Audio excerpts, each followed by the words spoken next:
Hi guys! Nandito nga pala kami ngayon sa Robinsons General Trias, Cavite para i-celebrate ang birthday ng mama ko. First time nga pala namin kumain dito sa Kuya J's with our family. Kaya tinry na din namin ang halo-halo nila dahil sabi nga nila masarap ang halo-halo dito. Ito nga pala yung flavor na in-order namin. Cheesy ube halo-halo at ang kanilang duo halo-halo. Tingnan nyo naman guys, itsura pa lang nakakatakam na.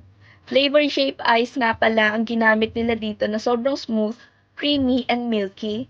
Panalo din ang leche flan ng halo-halo nila at may cornflakes din sa ibabaw at talaga namang lasang-lasa ang cheese dahil hindi tinipid sa cheese toppings. Siyempre, kumain muna kami. Ito nga pala ang mga in-order namin. Baked scallops. At sayang nga lang dahil wala yung gustong i-order ni mama na kare-kare. Kaya pinalitan na lang namin ng beef caldereta. Umorder din kami ng pinakbet, crispy pata, squid sisig, grilled lempo, at leche flan. At talaga naman nagustuhan ni Papa ang crispy pata. At ito na nga titikman na namin ang Kuya J's Halo-Halo Special.